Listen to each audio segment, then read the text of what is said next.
interviewed Mark King a number of Nice. times. Talk to him on WhatsApp regularly. Nathan Nice. East, exactly the same. Lee Sklar, Oh, wow. Marcus Miller. Yeah, I go to Marcus Miller gig. Marcus isn't having any people backstage tonight. And then his European manager comes up and says, he'd like to see you, though. Come backstage. Oh, So you get fantastic. little things like that. And when people come into town, they'll say, I'm here. Like Nathan East will say, can I borrow one of your basses for such and such? Yeah, Wow. of course you can. Don't even need to ask. Don't be daft. So, you get all that sort of thing.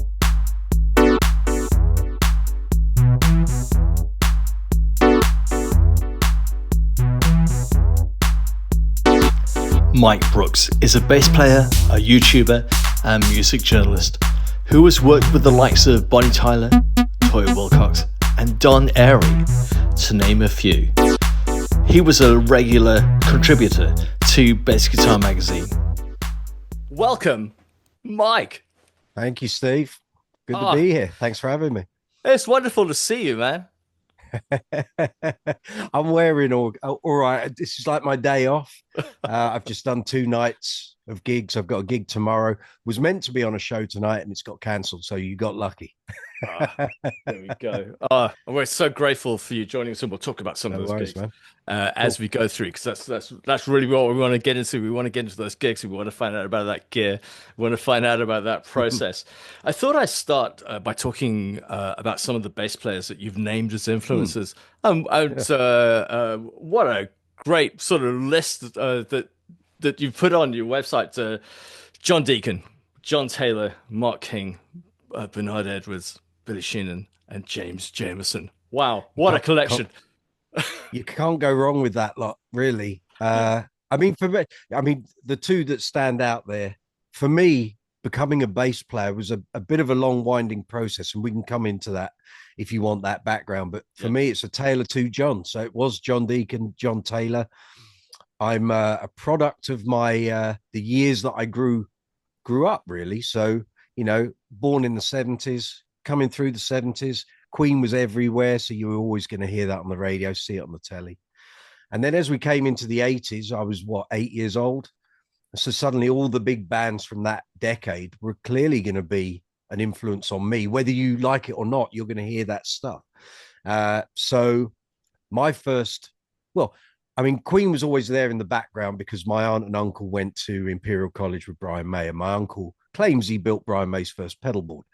So I had a Queen connection like fairly early on. But the very one of the earliest songs I can ever remember hearing would have been Killer Queen when I was maybe 4. And I can remember seeing Bohemian Rhapsody video on the TV, probably not in '75 because I would have been about 3, but maybe from sort of '76 onwards. If you see that clip on telly, it kind of sits in your brain. So Queen were always there in my background anyway. But the first band that I sort of latched onto when I was a kid was Adam and the Ants. It was a huge thing to see these guys jumping about on top of the pops with all the makeup and the clothes and stuff. But musically, that only lasted for like a year or so before Adam and the Ants disbanded. So I kind of saw them when they were first on top of the pops with Dog Eat Dog. And then by '82, they'd split up. Adam Ant had gone off and done his thing. Wind that clock back 12 months. And when Duran Duran first came out, Planet Earth, I was clocking that. I was like, oh, okay, quite like this. Then as the singles came, Girls on Film, My Own Way, I'm like, I really like what this band do because I'd grown up through the tail end of the '70s into the early '80s. My mum always had the radio on and she was always buying albums. Disco was everywhere. yeah, So probably my first bass influence would be Bernard Edwards because I grew up through that whole Chic thing.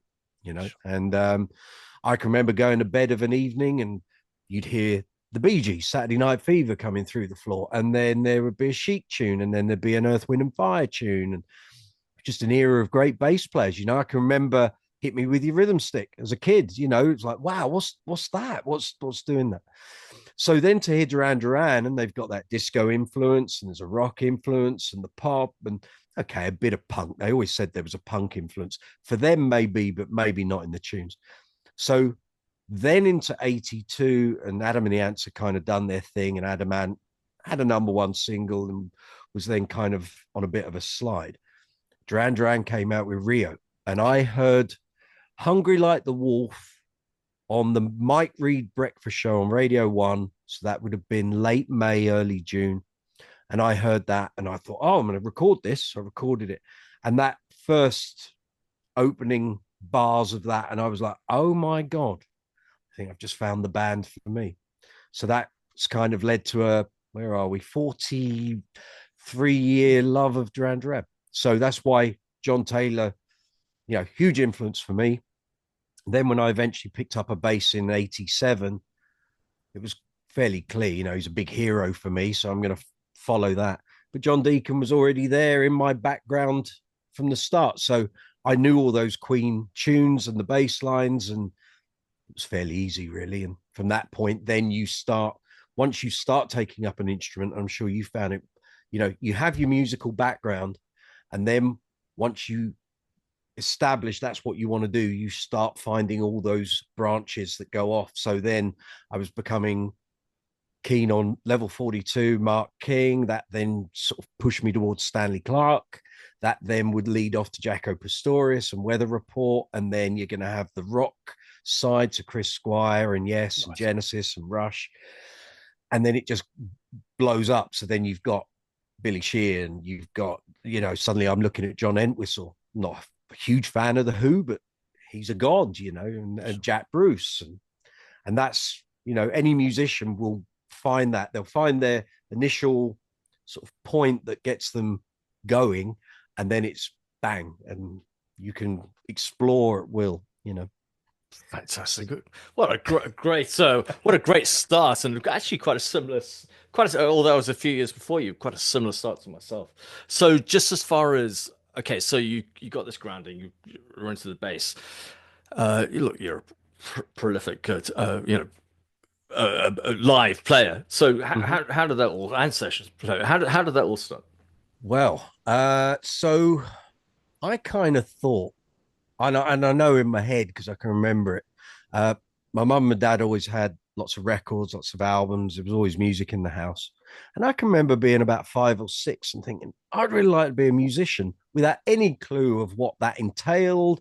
Or, some kids want to be a footballer. We all did that, didn't we? We all, I want to be a footballer. You don't realize quite what's involved. Or certainly back then it was a different thing. But I always thought, well, I'd love to be a musician. But there was no one in my family that was musical. I had no uncle or aunt or cousins, or no one showed an aptitude in that. No one could play an instrument. So the thing, you may have seen that interview I did for Ewan like 9 years ago.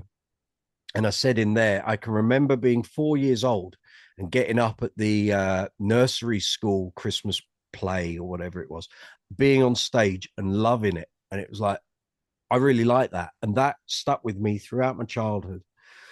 So then being Duran Duran fan, being Queen fan, 1984, really big Duran Duran fan, and seeing the video for the Reflex. And that was like a pivotal moment because again, we saw the British debut of that was on Saturday Superstore on BBC One with Mike Reed. And he said, oh, we've got the new video for Duran Duran. And it was like, that looks like a whole load of fun. And the 12-year-old me was like, that might be what we want to do.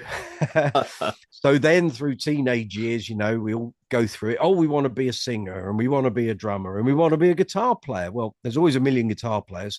Tried the singing thing. Then the voice changed and it was like, maybe singing isn't for you. So as I found being a musician, I don't have great mid-range. I've got a really good falsetto and a good low voice, but I don't have like that sparkly mid-range. So did that, thought, nah, right, okay, I want to be a drummer. And there was a guy at school who I still play with. We were on a gig a couple of weeks ago called Jamie Fisher. And he was the same age as me. I'm a couple of months older than him. He was already drumming and he was astoundingly amazing. And I thought, right, well, as a drummer, until you've got a car, you can't drive your kit around. And this was a problem he had as a 14-year-old child. He couldn't drive a kit around. Thankfully, there was a kit at school, so he was doing all his lessons. And everyone wanted to be a guitar player. And someone said to me, or I may have read it, if you're a good bass player, you will always get work. And I thought, okay, well, that didn't sound like a bad idea. And by sheer chance, one of the English teachers at school, we were quite musical at our school, but the weird thing was the year that I was in was the first year for GCSEs instead of O levels. So we had 2 years, but my school didn't run music. So it was like, right, so I want to do a music GCSE, but we're not doing music. Okay, right. Okay, I've got to find another way of doing this. And the English teacher in must have been October 87 put up a notice on the music room notice board that said, does anyone want bass guitar lessons? And I was like, right. Okay. Yeah, me. So I went and knocked on his door and I said, you can sign me up for that. I'll do that. He said, right, Wednesday lunchtime's in the music room. I was like, great. I said, how many of us? He said, you're the only one that's applied so far. I was like, okay. Expecting there to be a few more. No, Wednesday rolled around the following week. I was the only one there. So he said, right, there's a bass guitar. You're going to sit there and you're going to play this and play that. And I'm going to show you where the notes are. And we're going to do some little things. He said, have you ever played any of this before? Nope. Do you know notes? I went, not really. He said, right, okay, we're starting from scratch. So he showed me a very basic 12 bar in E. So the lovely thing with bass is you don't really need to know chords, you know patterns, you know positions. So he taught me this thing, and my ears are already going, I can hear what the changes are. That's good. Now I don't have perfect pitch, but I kind of have like a bit of a tape recorder memory. So I was like, okay, I can hear the changes, and I do that. And then the following week, he showed me how to play Another One Bites the Dust by Queen. And then after that, it was like a roundup lesson. And those were the only 3 lessons I've ever had in my life. And by the end of that third lesson, he said, you've got enough enthusiasm and go to do this off your own back. He said, I'm a guitar player. The bass lessons was just, I was asked if I could do bass. He said, you don't need me to, you're going to just do this on your own back. So by that point, me, Jamie, and a couple of the other kids, we'd already sort of started to put together a little band that I thought I was going to be the singer in, and obviously wasn't going to be the drummer because he was doing that. We already had guitar players. So, oh, wow, we've got a bass player. Right, now we can do stuff. So every morning we come into school for about 6 months, from autumn 87 through till about April or May 88. Getting to school in the music room, morning break in the music room, lunchtime in the music room, after school in there. School then allowed me to take the school bass home with me at weekends. And so my first lesson was in October. I bought my first bass at the end of January 88 with that English teacher. Bought my first amp the day after my 16th birthday from Rock Bottom in Croydon. And that was it. And here we are, nearly third. Well, no, it's 37 years later. I was about to say 30 years, but next year's 30 years since I turned pro. So 37 years on. So, yeah. Fantastic. Do you remember the first bass? Do you remember what it was? Yeah. A Marlin Sidewinder, which were all the rage at the time because they were affordable. So you had Marlins, Honers, Fender Squires. That's about it. Encore with the other brand. And it was in a black sparkle finish. And nice. I had that up until May 1990. But a year later, in October 88, I bought my first active bass, which was a Honer Jack bass in the natural finish, active preamp. Off we go. Fantastic. So when did it sort of change for you? When did it start to sort of, okay, this is now becoming more? When did you start moving out there and actually start performing? Well, so I started in 87, and the moment I picked that bass up on that first lesson, that was it. I'm hooked. This is what I'm going to do for the rest of my life. And I had a lesson that afternoon. I think it was RE, religious education, and I wasn't even listening to the teacher. Raced home from school, went through the front door, and I must have had a look on my face because my mum went, why are you smiling? What have you done? you something's not right. I went, I've just found what I'm going to do for the rest of my life. So I'll see you later. I'm off up to my bedroom to work out how much money I've got, what I can buy, when I can buy it. And that was it. And I did my very first performance in front of people, would have been in the December of 87, with my friends that we were doing this little band with at school. And then we would do various little performances sort of every couple of months at school. And at the end of that year, after we'd done our GCSEs, we did off our own backs, we organized a school concert.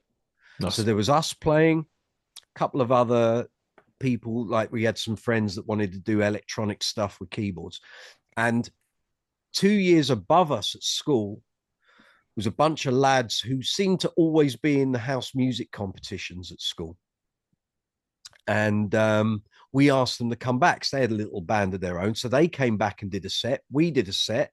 The electronic guys did a set. And then we all got together at the end. I've got it on VHS. Oh, I've still got it. And the guy that played bass in the older lads band is one of my mates. So Gary wow. Banton, if you're out there, he knows he's one of the reasons I'm a bass player.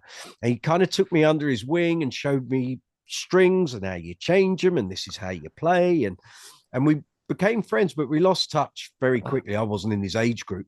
And we hooked up. So that was 88. We hooked up in 97 at the Bass Centre in Wapping to watch a Billy Sheehan clinic, and he was sat right behind me. He tapped me on the shoulder. He's go, "You Mike?" I said, "Gary, you haven't changed, have you?" And he went, "Oh my God." And we stayed in touch, and obviously Wow. social media and everything, it's all good. I dep for him occasionally in his bands. What a great story. Yeah. So just sort of you're building up shops, getting around, doing the thing. Yeah. But just as far as sort of now we're going to move up a little stage. So getting into the when did that happen? When did you start sort of moving? Okay, and that's now we're Okay. sort of getting So, serious stuff. so did my GCSEs. Then my family were relocating from London to the South Coast where they were buying a house. And to be honest, again, there was no guidance from family or friends or anything as to life. Really, it was, well, you just go to school. So no one in my family had A levels. No one had degrees or anything like that. Um, as far as was concerned, you did your schooling and then you went out and earned a living. I hadn't thought about A levels. I hadn't thought about going to uni or any of that. So I've got the music thing going on, finished my GCSEs, and the headmaster knew that I was moving. He said, "So what are you going to do now?" I said, "Well, I don't know, go out and work." He wouldn't know. No. He said, you need to go and do A levels. You're far too clever. Go and do A levels and give yourself some grounding. Maybe even think about a degree. And I was like, well, I want to play bass. That's what I want to do. He said, go and get your A levels. You've got something to fall back on. So when we moved to South Coast, I went to a tertiary college, did A levels there, then went on to do a computing degree, because while I was doing the A levels, I thought, you are going to need something to fall back on. Music can be a precarious business, as we know. So I thought, well, what is going to give me a trade or something that I can do that if the music doesn't work, I can shift over into that. So obviously computers were all the rage. So I decided, after talking to some careers advisors, go and do a computer degree.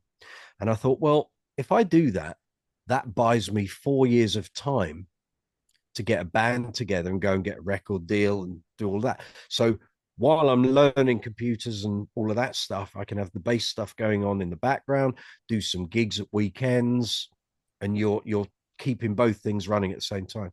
So I came back up to Kingston. So originally I was in Wimbledon and Rains Park. Okay.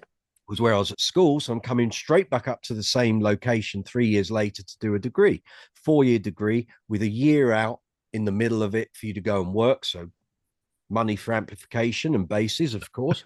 And so I came up for the 4-year degrees. But the problem was all my plans of getting a band together, writing songs, being ready that when we graduated, we can go out into the big wide world and be a famous band. None of that happened. I was looking in Loot for years trying to find bands. I went to so many auditions for things. Nothing ever stuck. You join these bands and they break up a couple of months later, or no one wanted a gig. They just want to rehearse. And it was all a bit of a mess. But what I did do, again, through Jamie, drummer, he got me into this small 3-piece sort of funky, poppy, rocky, soul-y band with a guy who actually now is the keyboard player for Hot Chocolate. He's been doing it for like 30 years. Nice. And so this guy had a load of original material, but he liked doing good covers, so like Prince and James Brown and all that sort of thing. So we had this little nucleus of a three-piece band, just bass, guitar, and drums, and it worked really well. And we used to get in the van and drive off to Scarborough and do Nice. one gig and drive back. It was like, that's mad, but it was a lot of fun. So there were those sort of gigs, and then you do an audition for a band that had a record coming out and do some gigs with that, and then that band would fold, and then something else across. So roll around to 95, and I knew obviously my degree was going to come to end, but I didn't have a band. It was like, well, what the hell am I going to do? I'm literally going to go out into a world with my computer degree, but I want to be a musician. So I'm going to have to take that leap of faith and just see what happens. And lo and behold, Jamie came to my aid again.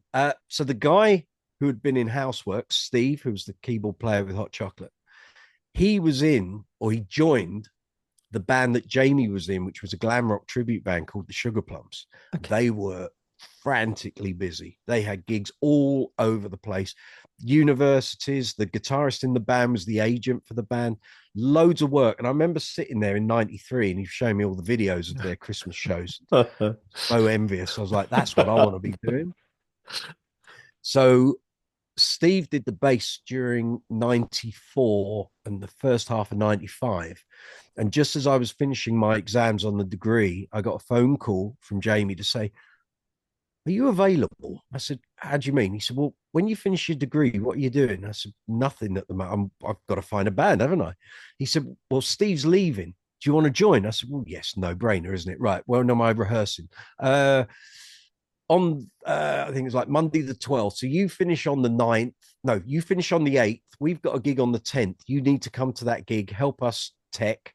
And you will obviously, we're going to record the show. You get a copy of that. You've then got a week to learn it all and be ready for the next week. So I literally graduated on the Thursday, teched on the Saturday, and I did my first gig on the Friday at York University. And I was literally doing 2 or 3 gigs a week every week for, yeah. And that was it. Just suddenly I'm in a touring band. You were in a touring band. And so do you remember, if you look back on gear, perhaps then, compared to what you have now? So, right. Well, I can tell you exactly the things I had for that very first gig with the glam rock band, I have here. Wow. This was originally fretted. It's now fretless. Oh, so it's a Kubicki Factor made by it's a Fender one in coral pink. Look at that. It's still got the battle scars. It's got a huge bang on the side, which it got on those gigs. Wow. Scratches on the back, and the colors changed a bit over time. But lovely. So that was the main bass that I had for that. Yeah. And the other one because I only had 3 basses. One would have been the Hohner Jack that I'd sold. Right. The other one was this. So on my 18th birthday, having sold the Marlin, I bought Fender Precision Light, again in black sparkle. Look at that. And that Kubicki and this Fender got me through all the glam rock gigs. And further down the line, I ended up buying a Music Man Stingray that had belonged to Mark King. Oh my goodness! From about the middle of 97, and I got rid of that in 2002. But so the 2 main basses for the glam rock era were those 2. Wow! So I know you do quite a lot of backing vocals, and so when you look back on those sort of days, I guess you would have been wedge monitor, big amp on stage. Yep, Hartkey I had a Hartkey 4x10 XL and a HA 3500 350 watt bass head, usually perched on top of a flight case, and I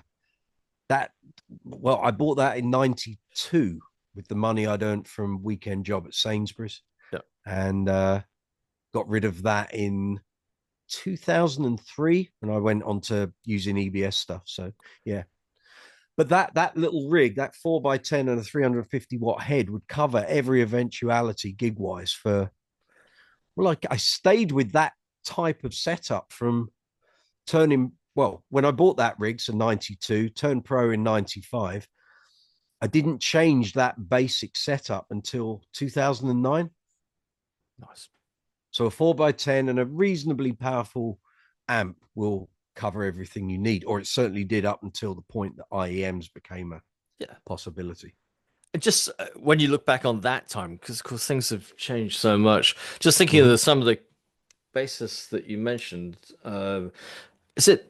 Am I right? John Deacon was quite quiet on stage. Is that right? Or is No, no? no, He no, wasn't. no, I've no. misheard that. So No, okay, he had multiple 4x12 cabinets. He had a very similar setup at one point right. to John Entwistle. They were using the same type of stuff. So Okay. they were using 4x12s. And no, I mean, one of the big things with Queen was Roger Taylor's mantra always was blind them and deafen them from the moment you walk out. Because by the third song, they're so bamboozled, they love everything you do. And he's quite right.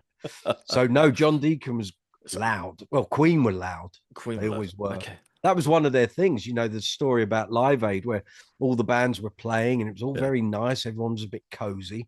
And Queen came on and Trip Carliff was their front of house man. And he got his hands on the desk and there was a part there that said, do not go over that. And he just pushed the faders up. So Queen sounded the loudest, sounded the best.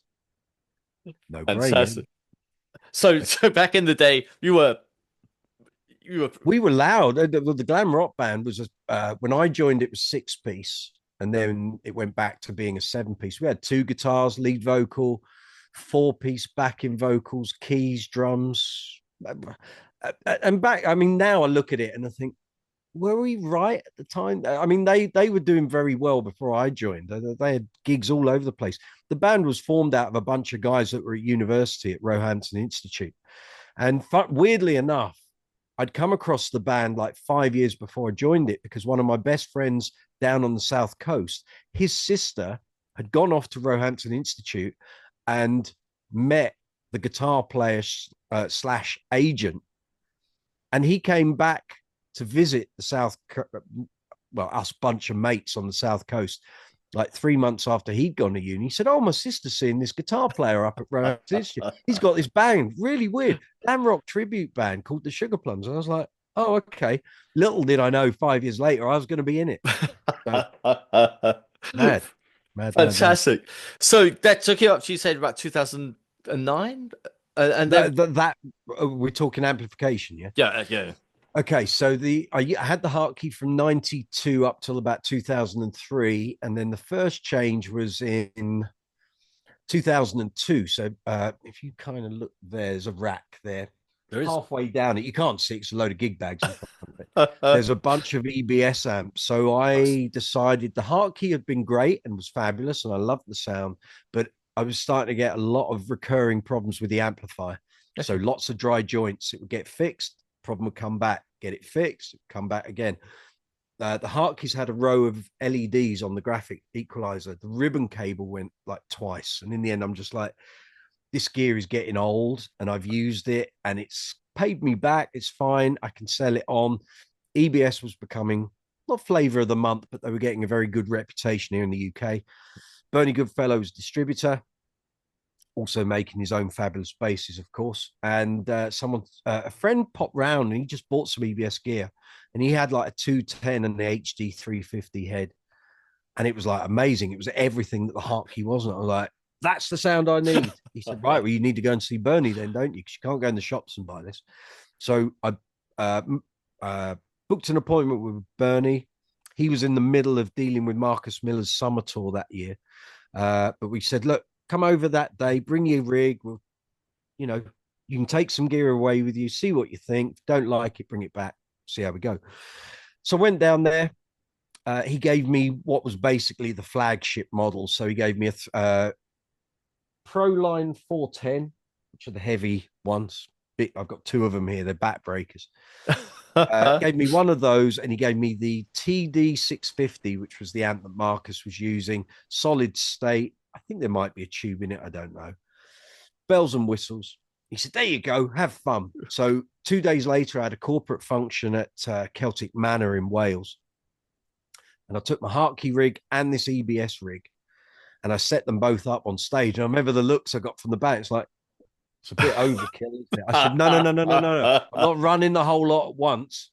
I'm running one set with one rig and one set with the other. So anyway, did the first set with the EBS. I could not get a tone that worked for me. I was just like, I've got this really great gear and I just can't get a sound out of it.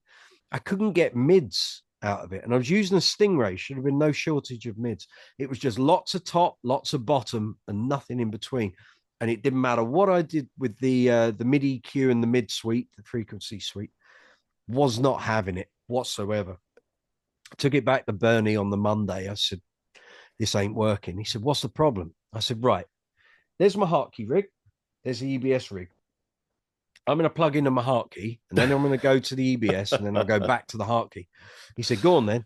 So did that, plugged into EBS. And as soon as I plugged in and started playing, he went, where's all the mids gone? It's like, exactly. We've got to sort this. I'm not paying all that money. This is like £1,500 per component. Amp, cab, $3,000 here. Yeah. He said, well, we've got to sort this out. I said, well, yeah, we have, haven't we? So we tried the HD 350, which is the lower down amp, but basically should be the same as the front end. That had the mids. And I was like, well, there we go. We've solved that. I said, but it's lacking power. It's only 350. You know, these cabinets can take upwards of like 500-600 watts. I don't want to buy a halfway house. I want bells and whistles. He said, well, there is one other amp. He said, there's only 3 amps in the range, which is the Fafner. I said, right. And what's the difference? He said, well, the Fafner's got a valve in it. I said, the Hartke's got a valve in it in the front end. So that doesn't worry me in the slightest. All I want are mids. Mids are such a big, important deal for bass players. Yes. So top and bottom's great. You can add top, you can add bottom, you can subtract. You know, if you take treble off, you'll end up with more bottom end without boosting the bass. Yeah. Mids are a different thing, but it's your get out of jail card. Yeah. So we plugged a Fafner in and I went, there, that's it. That's exactly the sound. He said, right, there we go then. Right, Fafner and 4x10 for you. There's the invoice. Pay by check. And off we went. So that was it. So I had the EBS stuff from 2002. Okay. And I bought some secondhand from various people. So I ended up with the Fafner HD 350, 2 4x10s and a 2x10, which covered every eventuality. And it stayed that setup until about 2009. And my old covers band that were very busy, we got a residency at a club in London. And after about 3 weeks, they decided they were booking us every Thursday and Friday for the whole year. Nice. Loads of gigs. Nice to have that level of work because we'd just come through the recession, or it was actually during it in 2008, 2009. Yeah. And I thought, if I am carrying this gear in like twice a week, and I've got to get from the car to the venue and back, I'm going to kill my back. I'm going to have to start looking at Neo stuff.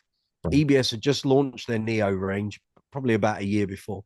And I got in touch with Bernie. I said, have you got any Neo stuff? He said, every cab. What do you want? I said, well, you know, I love 410s, but I'm just finding sometimes, depending on the bass I'm using, could be a little thin. He said, have you tried the 212s? He said, because the 212s have got a tweeter in there. So you're getting the clarity that you'd get with the 410, but that extra couple of inches on the combs gives you the more rounded bass end. I said, that sounds like what I'm after. Tried a 212, exactly what I wanted. So he sold me the 212 and then a 210 as well. So I stopped using the 410s and went to the 2x12s and the 2x10s. That was it. And that carried on. So I used all that gear up until 2018. And then I moved over to Aguilar. Right. So, let's talk a little bit about the current setup now. You already indicated, was it you're in ears now? A mix and match. So it depends on the project. So in-ears has only really become a viable option for covers bands and sort of working pros, probably since about 2017, maybe, since it's become affordable.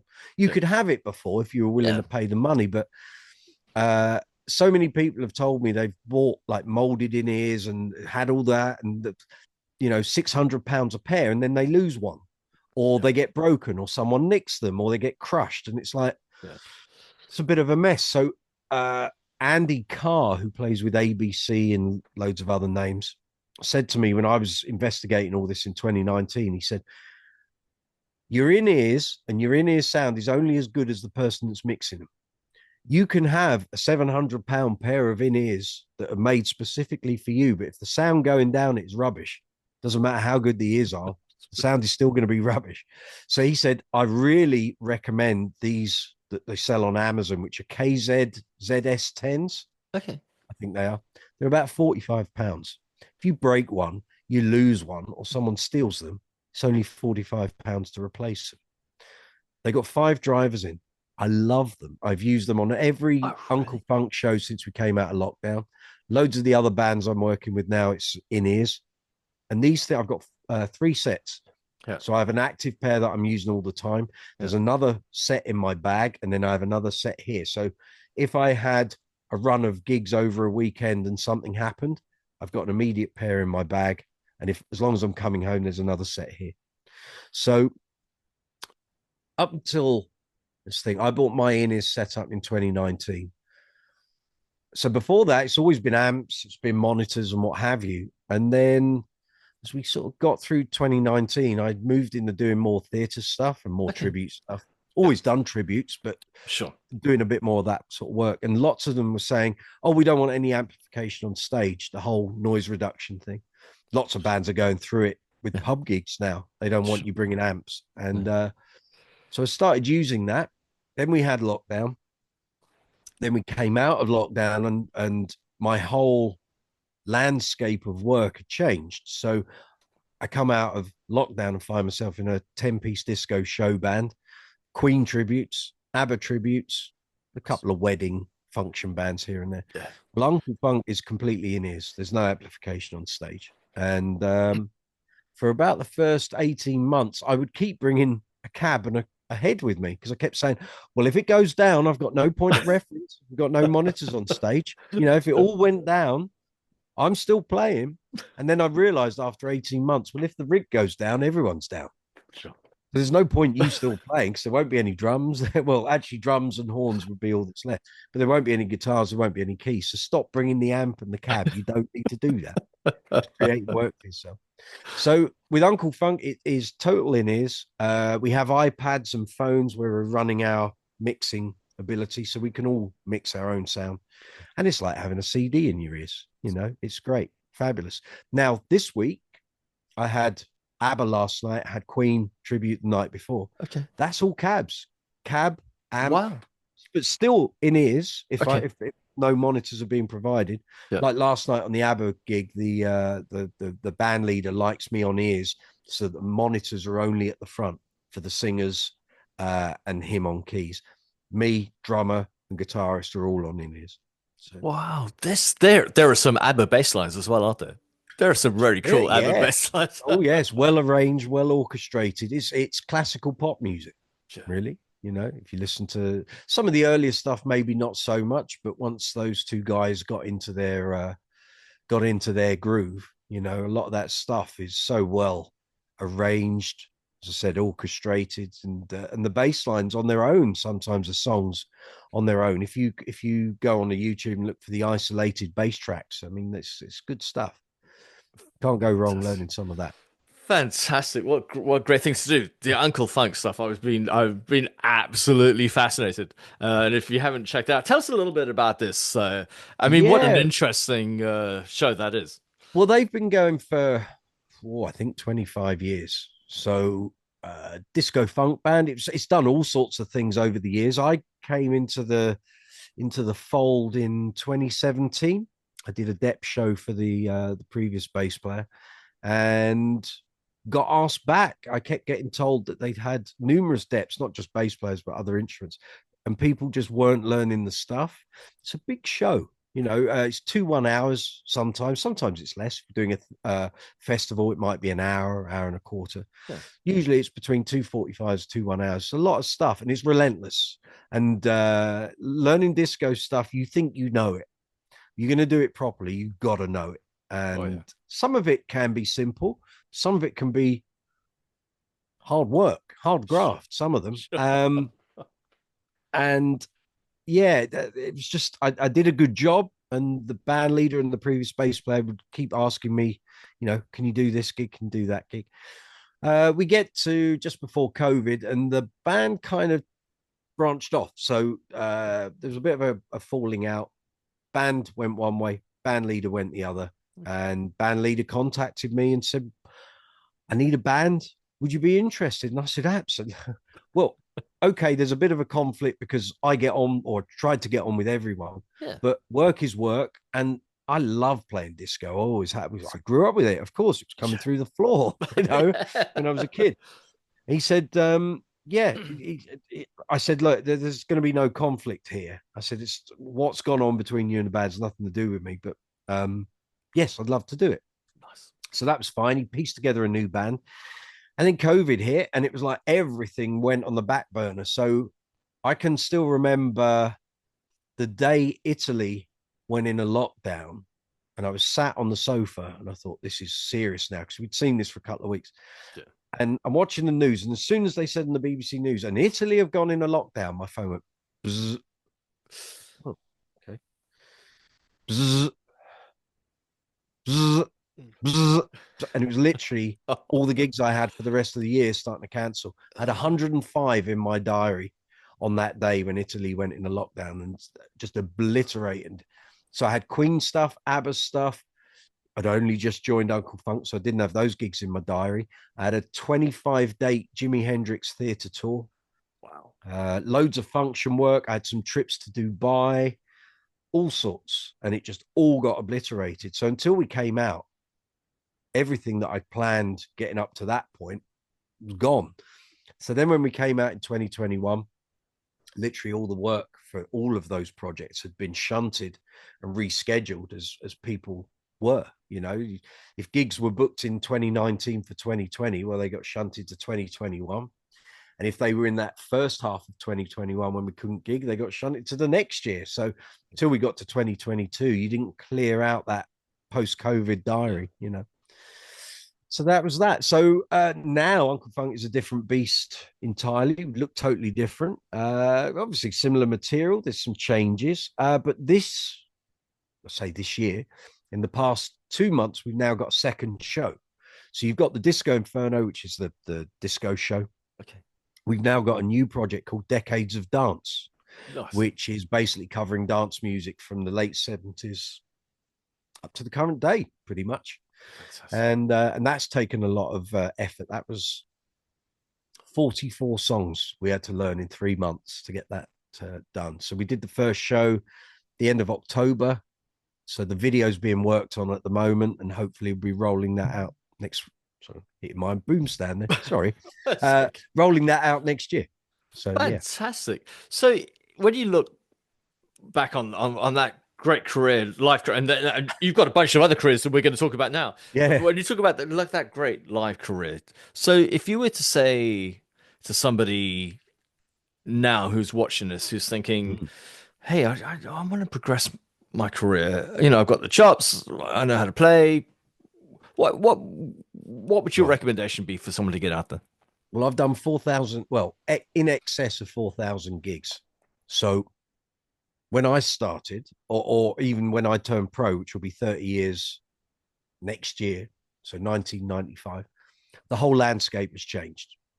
So what you used to think you had to do and how you succeeded has all gone. That's all changed. Yeah. The market for gigs where you learn your craft, doing the pub gigs, doing the crappier side of gigging, a lot of that's gone. So here in London, we used to have a very vibrant circuit of what we call bread and butter work. So when you're not doing weddings and functions during the summer and it's not December, when you're doing loads of corporates, you'd have your circuit of bread and butter work that would keep you going. So if you had a wedding on Saturday, you might have a pub gig Thursday, Friday, Sunday. My busiest periods were doing 5 or 6 a week every week. That doesn't exist. And if I go back through my diary, well, in fact, I used to say before COVID, like from 2010 onwards, if I look back at my diary from 2006, post the recession in 2008, 2009, at that point, I'd have said 65 to 70% of my regular gigs had gone. Now, post-COVID, I'd say 85% of the gigs I used to do don't exist. They're not even there. You can't go and do them. They're not. Either the venue doesn't exist, the company doesn't exist. If the venue is still there, they probably just have a DJ or they have no music at all.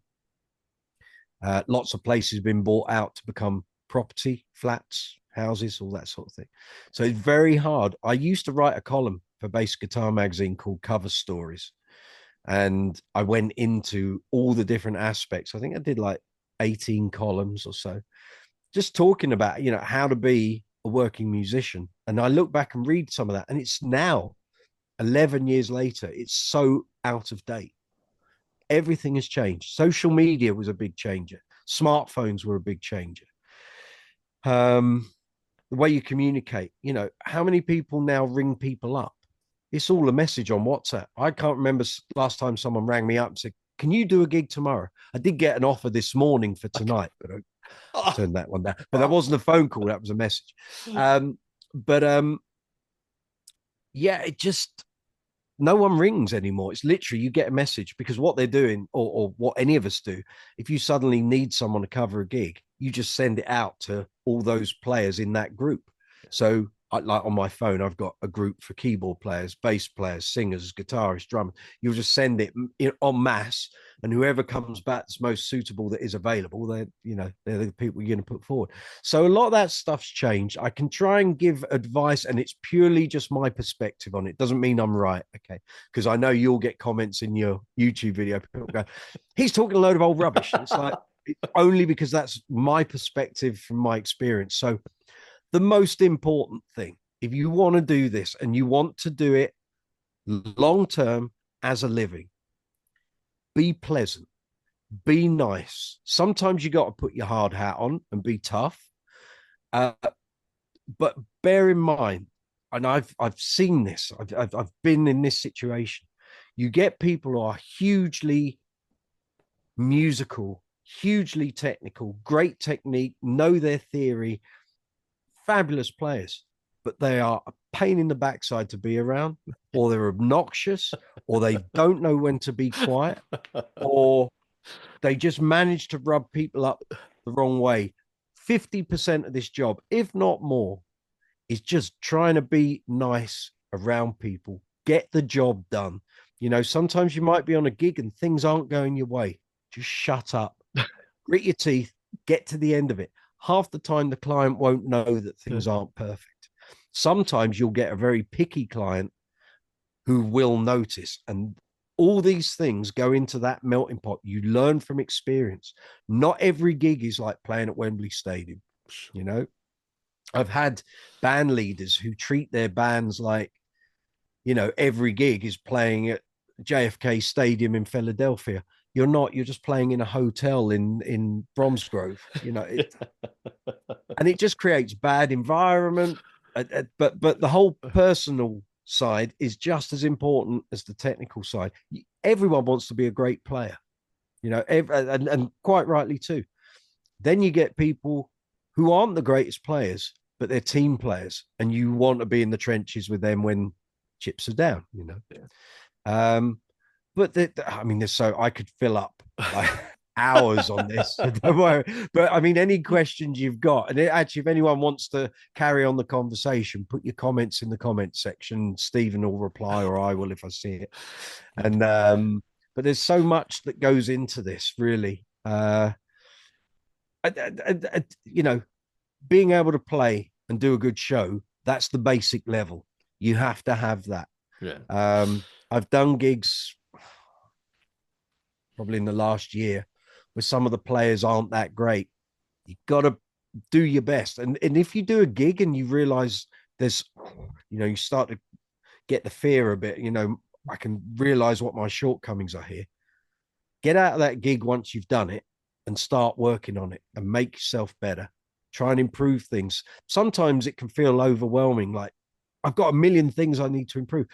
Write a list and just work through it methodically. And over a couple of months, you'll address all those and things will start to improve. But there's so many facets to it, really. There are. Communication is important. Timekeeping is important. Yeah. Don't, try and preempt things going wrong. Check your car once a week if you're driving yourself in gear to a gig. On a Monday morning after you've done a weekend of gigs, check your tire pressure, check your oil, check your steam wash. all of that sort of thing, because you don't want it going wrong. Yeah, If you suddenly get called out on a gig on Wednesday, you sure. haven't done your checks and you might have a flat tire. Mhm. Do all that thing on a Monday, because then you Absolutely. don't really have to worry about it. I had it, or I've had it, personal experience. I went out in my car in 2005 in the morning, everything was fine. Had a gig that night in Oxford. Go to get in my car at 7:30. I'll be in Oxford by 8:30. We're on stage at 9:30. I had a flat battery. Oh And the no. AA man was, he said, "Oh, I won't be with you before sort of 10:30. I said, well, that's no use. I've got to be in Oxford. He said, "Well, you won't be going." I had to ring the band up. Sorry, guys. I'm not the one time in my life that I didn't make a gig because of a flat Oh, battery that was perfectly okay at midday. oh no. So, unless I'd had another battery in the garage, I wasn't going anywhere. Oh no. My personal bugbear is the sound check where people want to practice. When the guy's trying to do the sound, you know, you make Yeah, you make a sound I've when the sound engineer goes, make a sound, and then no other that's it. sound. I'll polite if there is someone doing that, I will politely walk Yeah, over to them and go, yeah. "Shut up." Just shut up and let Yeah. the guy do. You can make all the noise you like after he's done. Just make Yeah. the job easy. Yeah, just make the job easy. That's the guy who's going to make you sound great. That's right. That's right. That's exactly it. But Fantastic. those sort of things, Yeah, that's again, that's just learning these sure. things as you go. I'm sure when I started at 23 as a pro, I did things at gigs and people must have gone, "Oh, she wouldn't do that." But you learn it observing. Watch what older members of your band are doing. That's how you learn things. They've been there and done it. Yeah. Occasionally, like in Uncle Funk, our drummer is half my age. Actually, no, he's a little bit more. His dad's the same age as me. And he'll sometimes watch things I'm doing and goes, "Why do you do that?" Yeah. So because that's because that and that, and that's Yeah. why you, yeah. And oh, I didn't know that. Well, you wouldn't, because you haven't lived Yeah. through it. Sure. But all those little things, and playing sometimes with names, going up a level in your regular gigging level, depping with lots of different bands, you'll see how different bands do things. So in my old covers band, we kind of had a regimented way of doing every gig. All three of us, there's a lot of things we've got to cover. We've got to do lights, we've got to do sound, we've got to set the gear up, we've got to move the cars, we've got to get the dressing room sorted out. Everyone had their little jobs. And then when you go out and do other bands, and there might be 6 people in it, 8 people, you suddenly see, oh, this isn't quite the smooth ship like I'm used to with my band. Yeah. But in this band, they do it that way. Again, you just learn these things over time. Fantastic. Just looking back, and we'll move on now after this Yeah. to some of the other things you've done. But just looking back on your live career, sort of being on stage. So you're on stage, you're in front of an audience. When are the Mhm. moments really that you thought this is the moment? This is everything's right. Everything's I'm with the people I want to be. This is Doesn't sounding happen fantastic. often. This is uh, the moment. well, I have to say with Uncle Funk, I mean, the very first time I did the first gig, I thought, wow, this is a good band. Yeah. And in the current format, I say it often. I've said it on my live chats on my YouTube channel that it's the most fun you can have with your clothes on. It is really a lovely band to play with, great players, and the sound, like the in-ear sound. I can do my own mix. It's like listen to a CD. It's how I want it to be. Sure.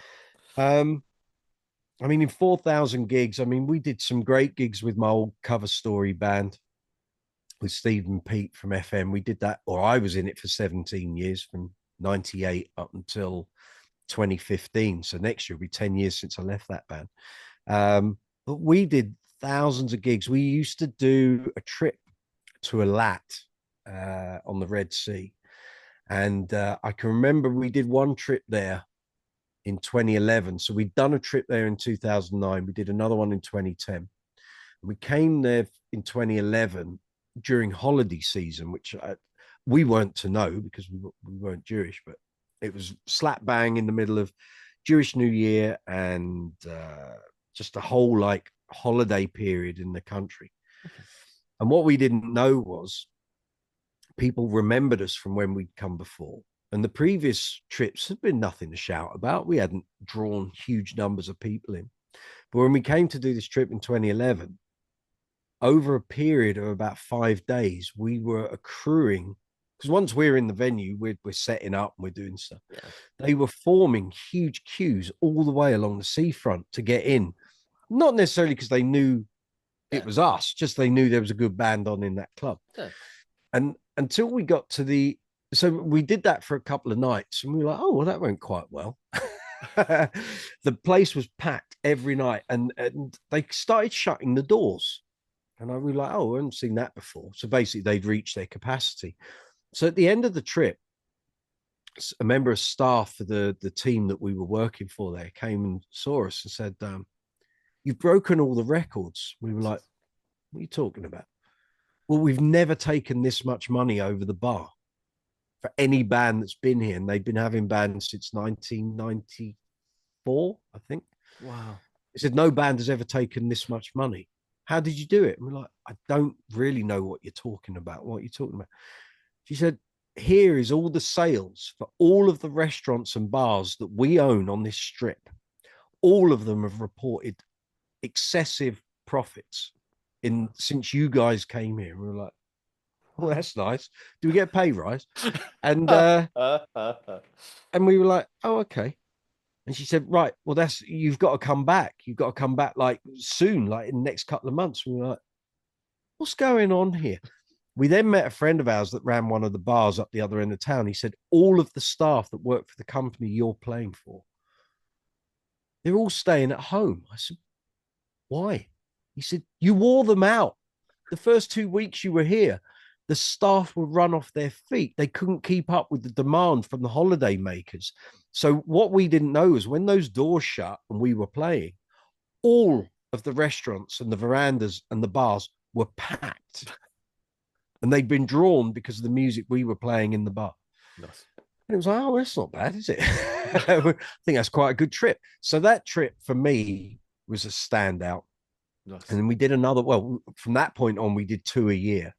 And when we were there in 2013, the second one, so in September, we had a day where we played on the beach for the beer festival. So that was probably to about 5,000 or 6,000 people. We then had a show to do in the club, and all the people from the beach came. We cleared out the beer festival and they came to our bar. There were people hanging off the light fittings trying to, yeah. And we were like, oh my God, what is going on? But anyway, those sort of nights you live for. And it doesn't matter what you do or what you play, everyone's loving it. And you live for those. And I know I've done like one-off deps where I've come off stage and thought, that was really, really good. That was really good.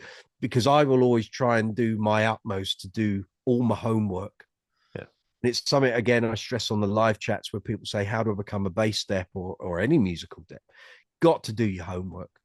Unless it's exceptionally short notice. Like today, if I'd gone and done the gig I was offered today, I had no real knowledge of the stuff that was being presented.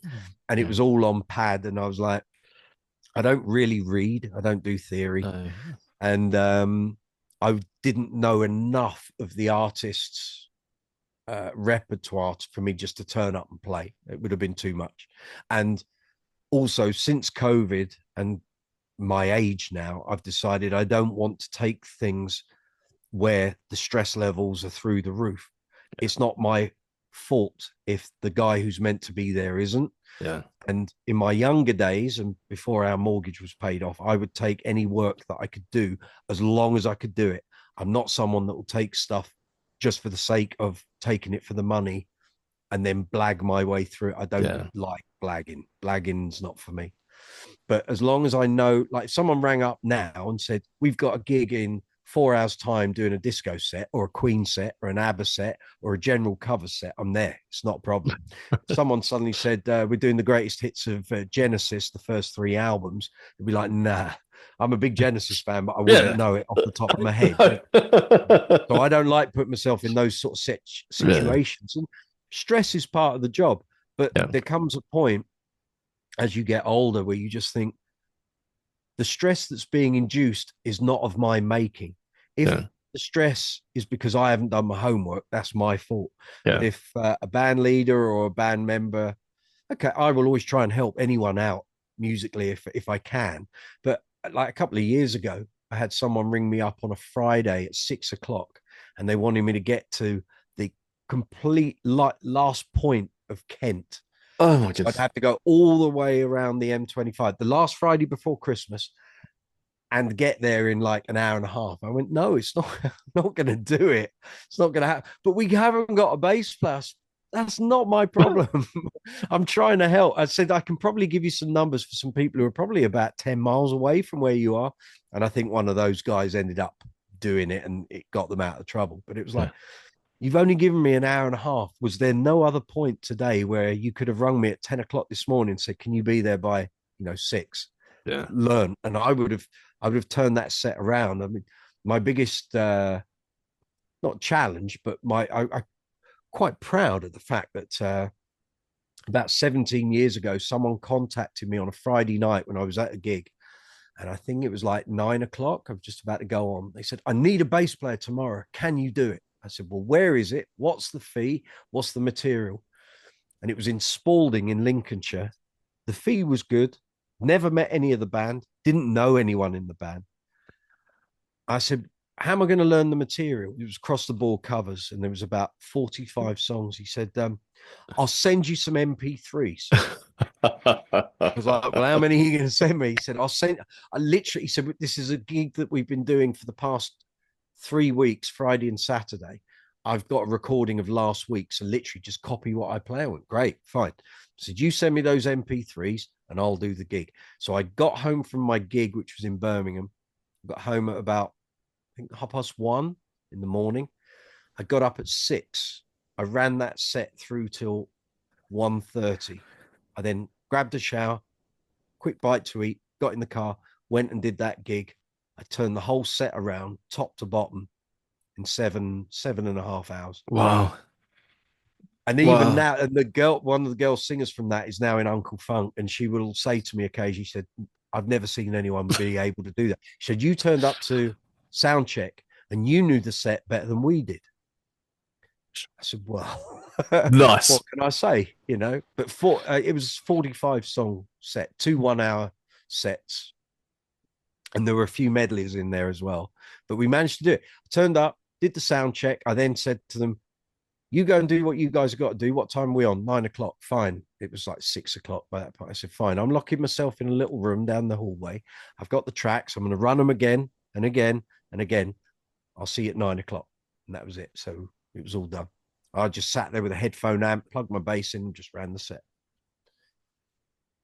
And I think I remember someone when I was younger said, "Always know the songs better than everyone else in the room." And if Or if do your everyone is best to. doing, yeah, if Yeah, everyone else is doing the same thing, that's what it lifts, isn't it? that's it. That's great. What a fantastic! Thank you so much for that. Let's talk. You mentioned just around the your column and your Hmm. music journalism. Let's talk a little around that. How did that start? How did you Oh, get into that? right. Let me take a little Yeah, yeah, lubrication here. Hold yeah, on. yeah. We'll do the same. Hmm. So yeah, the magazine thing wasn't planned, but like many musicians, you always think I've had another income stream along with the gigging, whether that's writing library music, whether it's writing charts for people.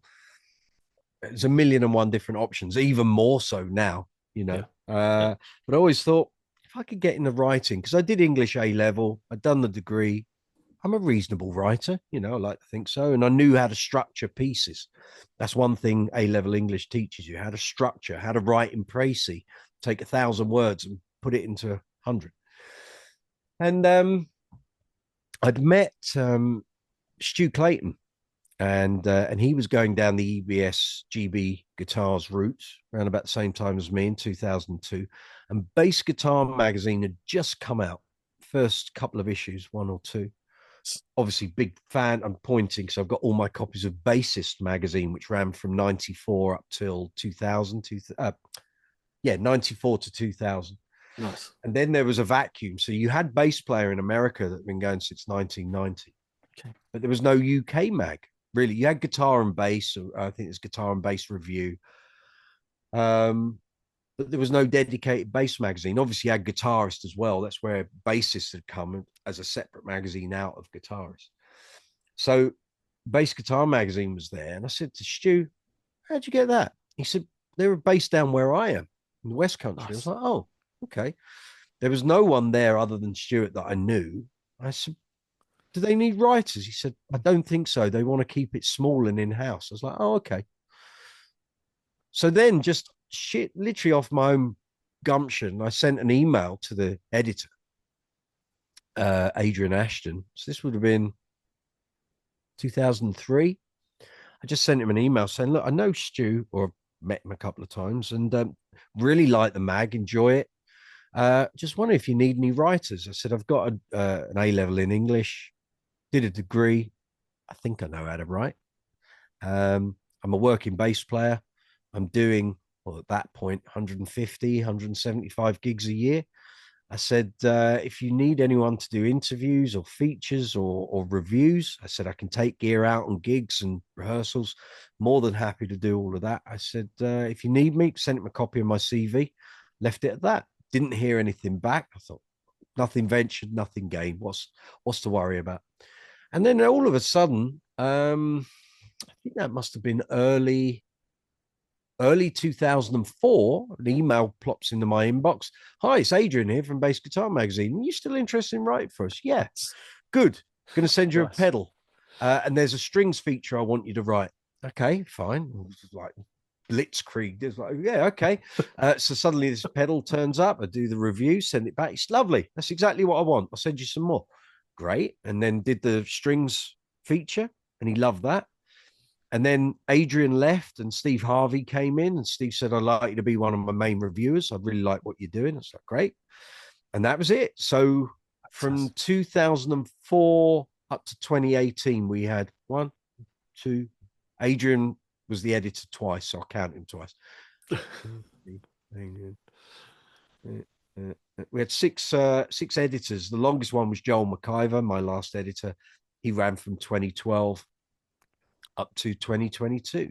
Wow. So in 2018, the magazine publishers, which was now with Future, they acquired New Bay Media, which were the publishers of Bass Player, which was obviously always the gem that we were aspiring to be. And we were starting to catch them up. I know that around 2016, 2017, our publishers went to NAMM and they had a huge pile of our magazines. Wow. And next to them was a huge pile of bass players. And all of ours went within an hour. Wow. But they had loads of bass players. Anyway, so our publisher acquired Bass Player, and then the inevitable happened, which was, well, they tried to run both magazines concurrently with the same content, just with different cover, because the US audiences predominantly preferred Bass Player because it was their thing. Okay. UK audiences preferred BGM because we were their thing. And then in 2020, lockdown, advertising budgets fell, and it was just decided that they needed to amalgamate the magazine. So it was just one title. And because Bass Player was the historical pinnacle, that stayed and BGM went, but it was the same writing team. And then we rolled round to 2022, and it was fairly clear cost of fuel because of the Ukraine-Russia war, right, costs in the world after COVID, and also the price of paper had gone up by like 5 times. Sure. Publisher just said we can't keep this going as a going concern, as a published entity. So the magazine stopped. It now carries on as a free form website, but okay, I'm not involved. I don't think Joel is either. So that was that. But I had 18 years, had a great run. My whole written history is there on my shelf. Fantastic. So I think we worked it out. I think there's something like about 550 reviews. Wow. About 50 interviews. Wow. And actually, altogether, I think there's about 750 pieces of published work. So, wow. What's your writing? A lot of writing. What's your favorite Prince interview you've done?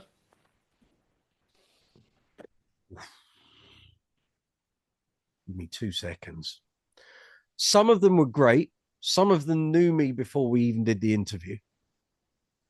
There were only 2 people that I interviewed that I would never want to interview again. Okay. But generally, hard to. I mean, to be fair, the first big name interview I did was Larry Graham, Nice. and he was fab. And Nice. we got on like a house on fire. And again, he was one of the ones where we were only meant to be there half an hour. We were there 2 hours. Neil Fairclough from Queen, never met him. Wow. Again, only meant to do half an hour. We did over 3 hours Wow. and found out that we're kind of both got the same interest, both like Star Wars, video games, Level 42, Tower of Power, both huge Queen fans, came up in the same eras. Yeah. Yeah. So that Fantastic. both of those were great. But, interviewed Mark King a number of Nice. times, talked to him on WhatsApp regularly. Nathan Nice. East, exactly the same. Lee Sklar, Oh, wow. Marcus Miller. Yeah, I go to Marcus Miller gig. Marcus isn't having any people backstage tonight. And then his European manager comes up and says, he'd like to see you, though. Come backstage. Oh, So you get fantastic. little things like that. And when people come into town, they'll say, I'm here. Like Nathan East will say, can I borrow one of your basses for such and such? Yeah, Wow. of course you can. Don't even need to ask. Don't be daft.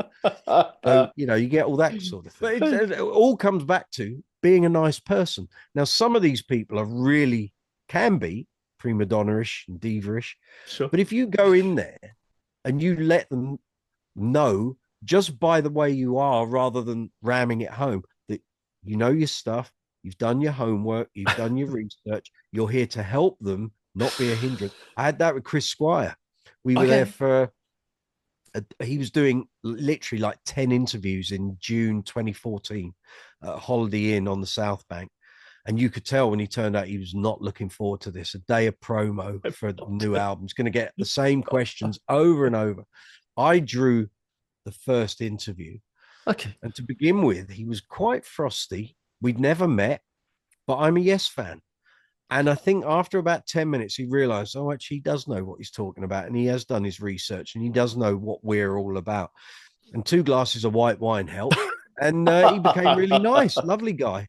And, privileged. And I'm sat there. And I did during sort of 2014, 2015, 2016, pinch myself over and over again because here I am interviewing the guys that I look up to, that I've modeled my playing on. I'm sitting there on a phone call with John Taylor. It's like, this shouldn't be happening, but it is. I'm talking to Nathan East while we're having pasta together. I'm talking to Lee Scar. It's just, these are the people, these are the legends that you aspire to be as good as. And they're sitting there and so how's your dog? Is your dog all right? Because I saw that he's had a double hip replay. Is he all right? And my dog's doing great. Oh, yeah. It's like we're here to talk about basses and new amps. And so, but all of that stuff, I mean, I'm very grateful to Joel because before Joel, a lot of the editors at the mag didn't entrust that work to me. They were doing it themselves, and that's fine. I was just doing reviews and stuff. But when Joel came along, I think he kind of knew that I'm gigging, obviously not the level of these megastars, but I can relate to what they're doing, but also they can relate that I know what I'm talking about because I'm doing it on a much lower level than they are. And Joel opened that gate for me. I got to go and interview Jack Bruce literally a year before he died. And he was ill then. And he allowed me to do it. And his words were, he can be a bit cantankerous, but if you pleasant with him, he'll be pleasant with you. And that was exactly the case. So, and also we were doing the London bass shows and Joel could see that my rapport with these performers was okay. I wasn't being in their face. I wasn't trying to be the super fan. And because that doesn't wash either. If you go in and go, oh, I love your album. You're like, oh, for God's sake, got another one of those. Because if you go in and say, so how's the new bass? How's the new amp going? Are you using new pedals? How's all that? And they'll start, the conversation flows from that. So the new album, you got such and such. Oh, yeah, okay. Right. And just being pleasant usually wins the day, don't turn up with an attitude and usually it will get you fairly far. Indeed. Absolutely. I've been on gigs, sound checks for like first time I interviewed Billy Sheehan. He recognized me from having done clinics at the base. He said, I know your face. Wow. As well as having been in the mag. And once we've done the interview, he said, "Well, just come and watch the sound check."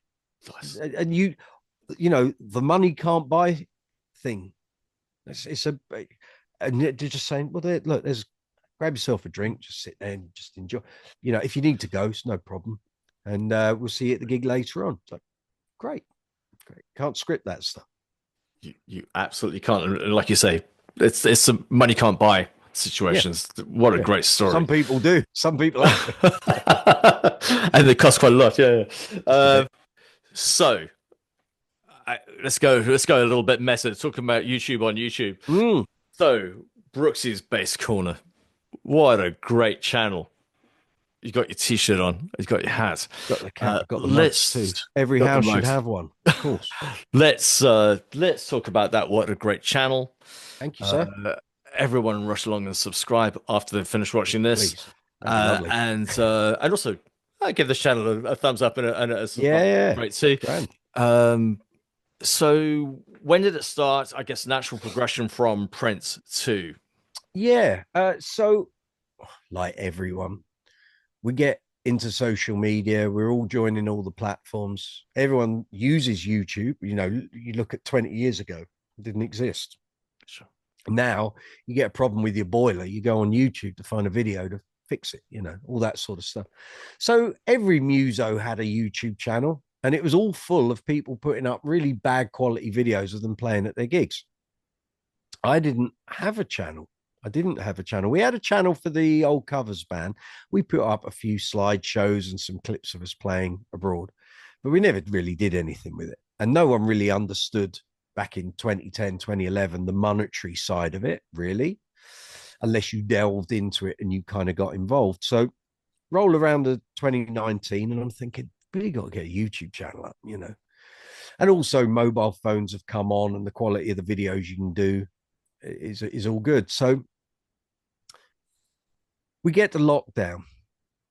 None of us really know when we're going to get out the gig again, you know, or what's going to happen. You know, for the best part of 6 weeks, we didn't know if we were going to get any money from the government or anything else. So I'm going on YouTube, watching your video here and there, and I see a friend of mine who's a drummer.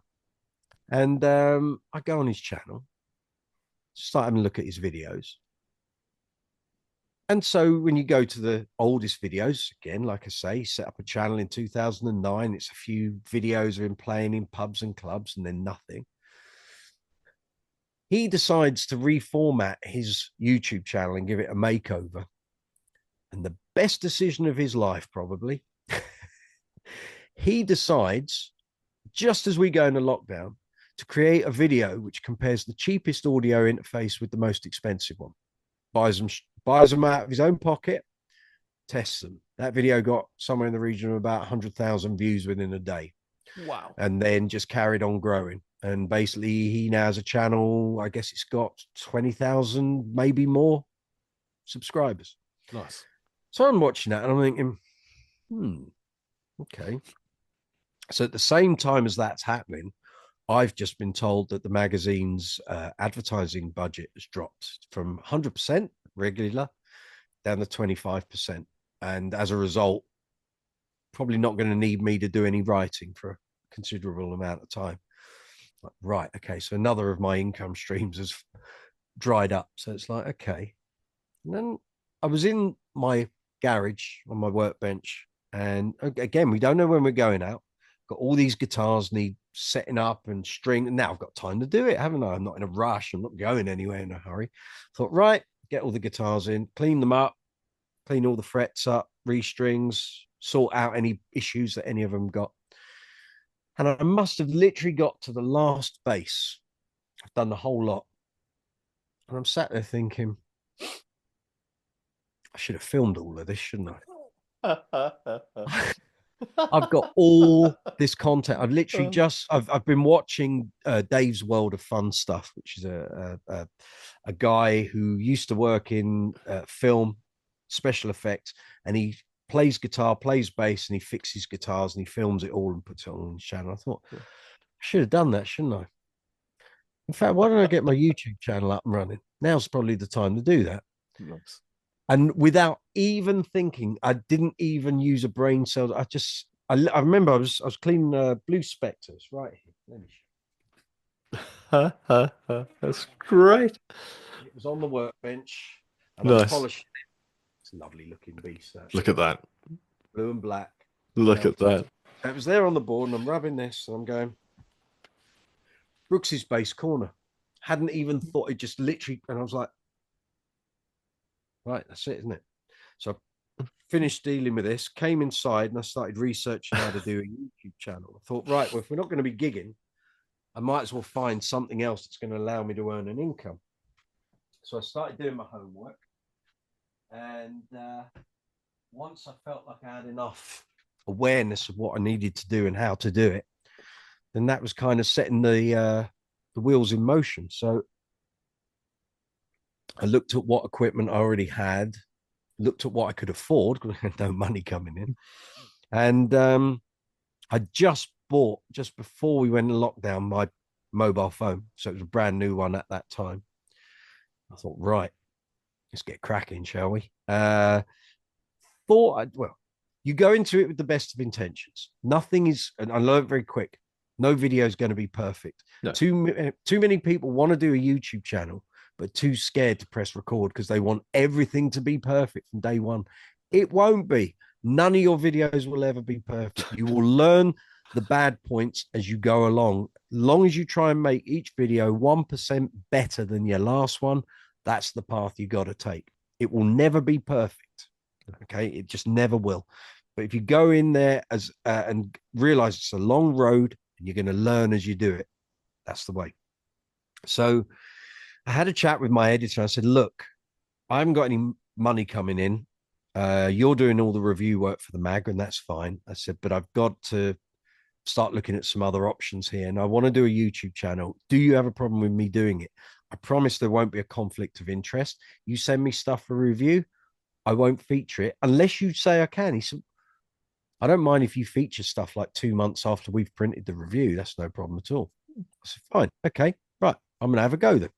So it was a case of replicating kind of what I was doing at the mag and the old content that I own the copyright of. Nice. Can I reformat some of this? Can I reformat the interviews? Can I reformat the essential bass albums column? Can I reformat the cover story thing? And suddenly all these ideas and permutations were there. And it was like, well, yeah, right, let's get cracking. So I had to learn the software, learn what works on videos, learn what doesn't. Had to wait a month for the analytics to come in, start looking at that. What do people want to watch? What don't they want to watch? How long does a video need to be? How do I maximize income? I mean, I was miles away from being monetized, but eventually that happened. So we went live the end of July 2020, and I monetized in December 2021. Wow. Okay. So that was it. So it's just an ongoing journey, isn't it? It's nothing's ever perfect. You have to keep up in your game. Trends change. You know, things that the way we watch the videos, the way the videos are laid out, it changes constantly. Yeah. You know, you have to keep reappraising the things, the way we edited videos in 2020. That isn't trendy anymore. You've got, everything's got to be like fast, 3 minutes, 3 second clips. It's all that, isn't it? And shorts were just coming out at that time. TikTok had taken off, and but yeah, you know, at the moment I can't go, 24 hours full time on YouTube. I wish I No. could, but gigs have to take the priority at the moment. Yeah. And that's a real challenge for a creator because you want to be consistent. But what I won't do is put out a video for the sake of it just to remain consistent. It has to look right. It has to have a purpose. It's got to be a point to it. Otherwise, there's no point putting it up. And then we look at the glaring issue of copyright, which I can wax lyrical about as long as you like. Fantastic. So just to give people a sense of the channel then. So I'm right in saying there's, so you got your gear reviews. I do. So basically, I have reviews and demos. So basically, on any given base, I'll try and do both. Okay. So some people only want a demo to hear what it's like and the tonal options. They don't have the attention span of 12 minutes to watch a review. They'll happily spend 3 minutes getting an idea. And then, I mean, the whole concept, when I first set it up in 2020, was that the day we went into lockdown here in the UK, I put a post up on my Facebook page saying, look, we're not going to be able to go out to shops. You're not going to be able to go into guitar stores and buy gear. If I've got any basses here, so people that are following my Facebook page, if I've got any gear here that you want to hear, maybe you've seen something secondhand, you're going to be buying it without testing it. If you want me to do like a demo video, I'll do it. So the original premise of the YouTube channel was to create a library of demos and reviews of gear that people could go to. So say they were in a shop or they were going to a bass store that day. They knew that store had 5 basses they were interested in. Before they even got to the store, they could have checked my channel out, heard the demo, heard the review, watched the review, and they would be informed about the decisions they might make once they've got the bass in their hand.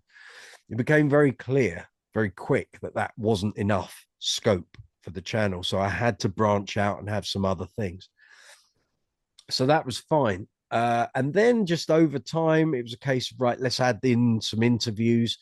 Let's add in feature videos. So I have like the bass collection video on there now. I did one recently on the Bass Center here in London. And then you have to start bringing shorts into play, live chats, which we have a regular live chat on Brooksysbasscorner every Tuesday. And sometimes I do impromptu live chats when I'm out on gigs. So you'll find a load of those in the live chat playlist. So I did a series of videos, which actually is quite a lot, called the Bass String Experiment series, because I tried to find, you're always trying to find unique angles on YouTube, what hasn't been done. And I couldn't find a video that told me how long a set of bass strings should last. So every bass player is different, every guitar is different, every brand of strings are different. So I thought, right. So the original idea was in early part of 2020, someone, we don't know who this person is, created a countdown from 100 to 1. And he posted a video up every day that lasted 5 seconds. And it was a black background with the number for that day. And he started on January the 1st. And in the middle of April 2022, it finished. Those videos amalgamated millions of views, earned the guy a fortune. I don't know who it is.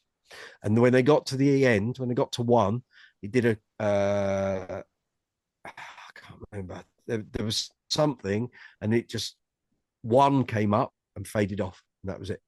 But over 3.5 months, it accumulated all these views and this interest. And it was like, who's going to watch a countdown from 100 to 1? They did. They knew every day what the next number was going to be. And then you started reading the comments. It was like people were waiting for each day's video so they could talk to each other. It's like, what is this? So I thought, well, I can do that with bass strings. So every time I do a gig with these strings, I'll go yes or no. Are they good or are they bad? And that would be it. So the idea was to keep these videos like no more than like 5 to 10 seconds. Well, I did the first one. It came out like 6 minutes. I was like, right, okay, something's not right here. But then I thought, well, I could go down this route, or I could put a bit more meat on the bones and give people some tech talk while, when I'm at the gig. This is so yesterday was gig number 4. This is gig number 5. The strings have changed like this. They've lost some of the brightness, getting a bit done. And lo and behold, this set of strings I thought would last no longer than 35 gigs. They lasted 73 shows. Fantastic. And even then, they didn't snap. They just died out. They just got to a point where I couldn't use them anymore. That's great. So, those sort of ideas. And eventually, at the end of it, I did a final video, which is the complete journey. Yeah. And I took out the guff that was at the end of each video. And I just did the gig section of each video. Came to about 2.5 hours. So if you're bored and you need a good night's sleep, stick that on. By about gig 4, you'll be gone. Fantastic. So, and then so you got the reviews going. So have you done some sort of, you've done some interviews as well, and perhaps posted some of your older interviews, I guess. Yeah, I've repurposed as much of the old mag content. So I own the copyright on the magazine stuff that I wrote. So luckily, I kept all the audio files of all the interviews I've ever done. Wow. when I first started integrating them into the channel, I just create a slideshow as the Yeah. backdrop because there is no video, it's just the audio. Yeah. And actually, some of the audio, because it was filmed, recorded on an MP3 player with an external mic. Sure. Unfortunately, you get so much background noise. Sometimes, like the Marcus Miller one, really hard to hear him because he's Okay. talking very quietly like this. Okay. It's like it didn't matter how much I boosted, I just couldn't Oh, get really good quality audio. So now what I've started to do, like with the Bass Center one, that was a slightly different thing because it's not just someone talking about a few bits, it's about the store and yeah. everything that came off it. I've kind of moved, and the Bay Street experiments kind of saw this shift where I can start to create. It's not filmmaking, I'm just a YouTuber, but you can start to bolt on other things. And like my bass collection video, where if you say something funny or sad, you can put up an image of someone happy or, oh, something really good's happened, fireworks go off, and it's all that sort of thing. So I've now started to move, and doing the bass string experiment led me to using extra video from external sources and all that sort of thing. So now when I'm going back into the interview vault, of which there are many things in there, rather than just like my Chris Squire one is just a picture of him from Rotorsound, I will now listen to what he's talking about and put up stuff that's relating to what they're saying in the interview. It's just a different way of doing it. And actually, I might go back to some of those older interviews and do that, make them a bit more relevant, maybe edit the sound a bit better as well. All this thing is progressive. It's your skills doing this, even if you're really good at it, won't be amazing at the start compared to where you will be further down the road. So, it's a constant process. And you Fantastic. want those, we're constantly buying new cameras, new interfaces, new microphones, and all that sort of thing. And you can't do it at the start because you just don't know, and fads change. The big fad at the moment is people doing vlogging with no editing. Okay. Literally pressing record, talking a load of old flannel and uploading it. But that is what's getting the views. Who knew? Who knew? We all thought it was 3-second clips, highly edited, graphics, text flying out of the screen. No, people just want you to press record, go and walk the dog and talk. And that's what they want. I don't. If that's what you want, you can have that. No problem. I can do that really well. It's a wonderful channel that you have, and your personality Cheers. really comes across on this, and your experience, and all of that knowledge, and all of those years of your gear reviews and your expertise of gigging, really, really comes across really, really nicely. Mike, in that room you're standing in right now, how many bass guitars are there? 40. And there's always room for one more, of course. Yeah, 40 here. That's great. Love it. And so out of those 40, are there, have you got a few that, is each one's got its own, has each one got genres that you go to? Yeah. So anyone that wants to see all of this lot, you can go on my YouTube channel. There's a video there called How I Built My Bass Collection. So it goes up to the start of 2023. So anyone watching that will realize that goes up to like number 33, and there's obviously 7 new ones. So the 7 new ones basically consist of basses that I've bought secondhand for video content on the channel, where I identified I need to do a video of that. That's a bass that people are buying. I need to do a video of that. So that's made that up. A lot of it has been assembled over time. Well, it's clearly, Mike, state the obvious. It's been assembled over time, but generally through requirement. Now, you'll get people go, you only need one bass. And I had a major disagreement with a drummer I used to work with who said, bass is bass. Just buy one bass. That's all you need. It's a bit like saying to a guitarist, just buy a Strat, and then puts him in a Guns N' Roses tribute. I mean, stupid thing to say. I'll tell you what, just buy one drum then. You don't need any more than that. Anyway, a lot of these basses were bought as requirements for specific jobs. And again, I go into it in the bass collection video. And all of these have a story. But like, for example, straight off the top, let me see, where is it? probably in a case. Right. Anyway, in that pile over there is a Marcus Miller Jazz. I go Nice. into this on there. Nice. I turned up for a recording session in 2003. The guy said, bring a jazz bass, 2 single coils. Great. At the time, the only thing that I had that fitted that remit was a Status Trace Elliott T bass.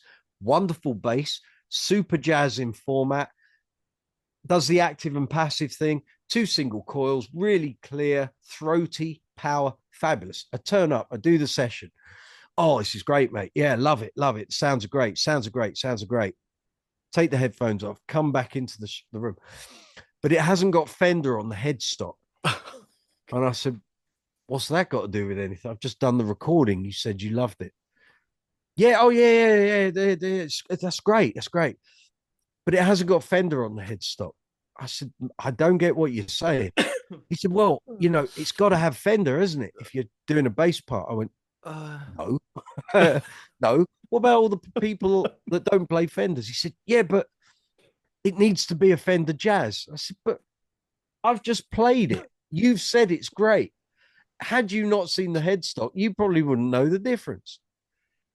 Yeah, but it doesn't say Fender on the headstock. So I went out and found a Marcus Miller Jazz, and then he was happy. So that was bought for that. Such a good bass. And then I changed the circuit on it anyway, so it's made it even better. That stayed in the collection. The Mike Dirnt Precision. I was in a Green Day tribute. You've got to have the bass the guy uses. So there we go. Still got it. Could get rid of it. Has a sound all of its own. I don't have another Precision that sounds like it. So why sell it? And all these things are going up in price. Yeah, so, I think they are. Thick old slab body, huge baseball bat neck. That was bought for that. Let's think. You've got the Bass Center Betsy here. This was bought not for a specific reason because I already had other jazzes. This was because I reviewed it at the London Bass Guitar Show in 2019, knowing it was coming out. So it's based on Guy Pratt's 64 Jazz, Burgundy Mist, originally bought off John Entwistle. Okay. I reviewed it. I picked it up and I thought, oh, I know what this is going to sound like. I know what this is going to be. I plugged it in and I was like, wow.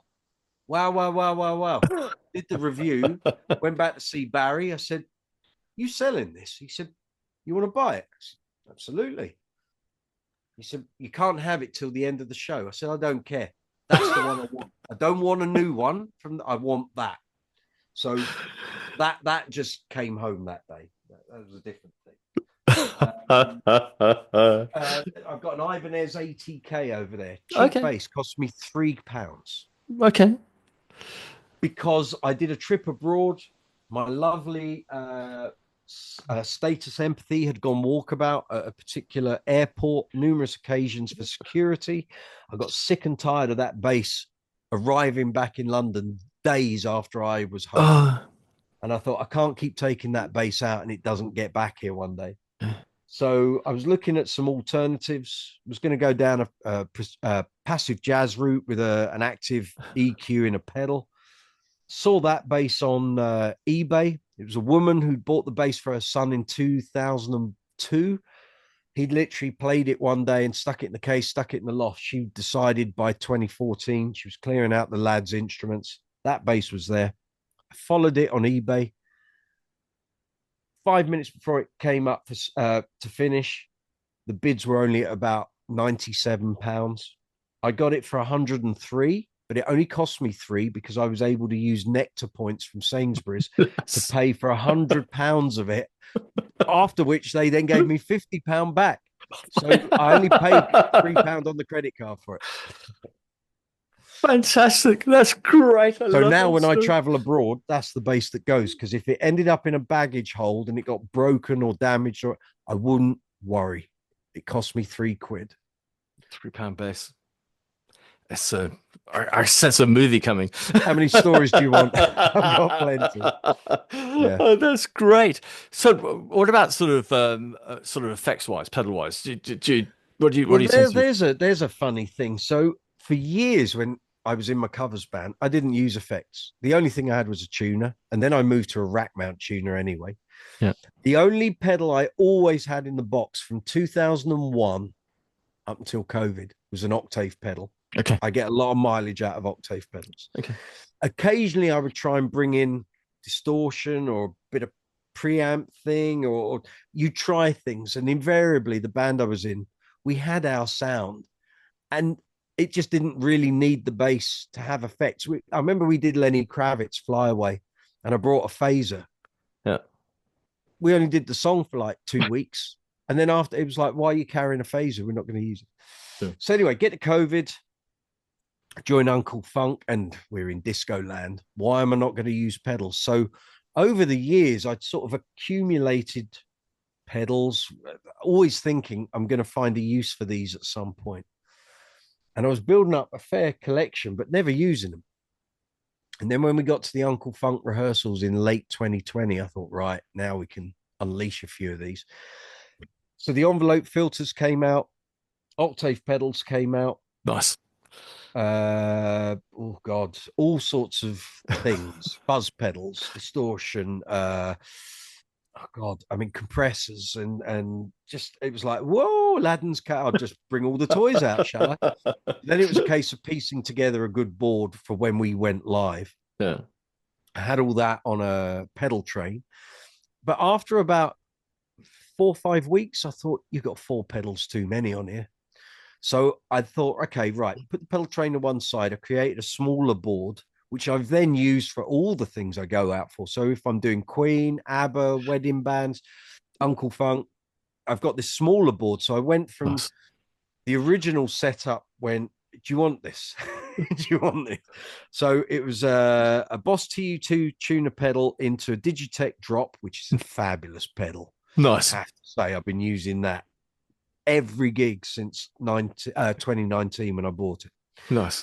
Into the Electro Harmonics Knockout equalizer, into the EBS Octabass, which then went into the MXR Bass Fuzz Deluxe, which then went into the Aguilar Filter Twin, into EBS Chorus, Unichorus, and then that went into, there was something else, and then that went into my Aguilar Tone Hammer, which then goes out front system.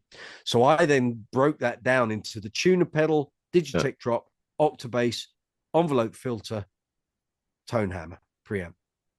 That's been great. We then get to the Decades of Dance show, and so it's like half of it is keyboard bass. Okay. I'm not learning a keyboard. It's not happening. So I'm like, right, okay, well, this is a challenge. You've got 5 decades of bass to cover. None of it sounds the same.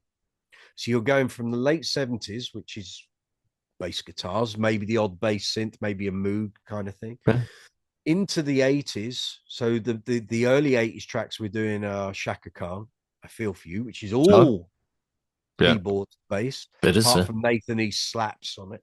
Yeah. You Spin Me Round, Dead or Alive. Sequencing. Yaz, Only Way Is Up. Yeah. Then we start getting into the late 80s, early 90s. So we've got Ride on Time by Black Box. Wow.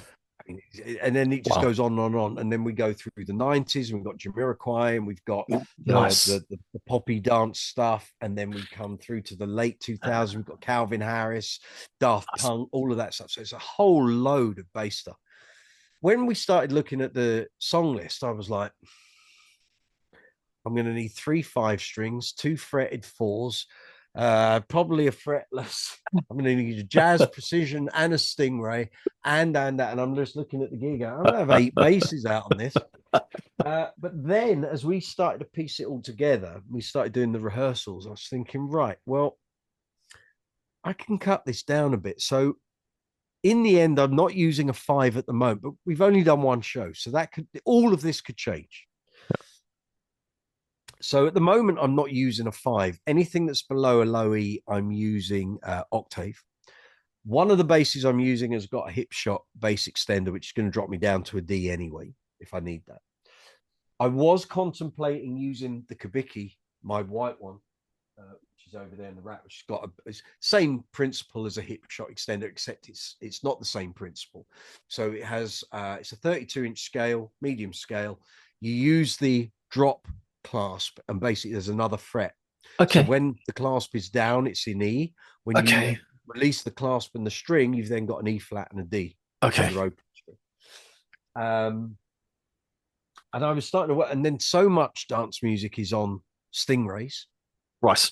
I thought, right, okay. So I sat here with all the songs and all the tracks and the list and the keys we're doing it in, which things need to be dropped down a semitone or two tones, two semitones or more. And the Stingray was just fitting in the mix. And I'm like, this might do for most of the gig, you know. Nice. So the first chunk of the show, then I started rolling this out at rehearsal, and I was trying to use the Stingray. The first two rehearsal, I used the Stingray for the whole thing, and then it kind of like you need to switch the tones up a bit on some of the later stuff, sort of the more modern thing. So I used the Stingray up until 2000. So 70s, 80s, 90s is the Stingray. Okay. 2000s, 2010s, 2020s, I use a GB Rumor, Okay. which is a bit more technical sounding. Okay. So then it was a case of, right, what are we doing with the pedal board? And I was chopping and changing for weeks and trying different things. And I've got the Source Audio C4 synth for doing all the bass synth stuff. But the thing, as I've learned with Source Audio, amazing pedals, but you've got to use the app and get into the back end of it. And so you can start changing all the parameters and stuff. Yeah.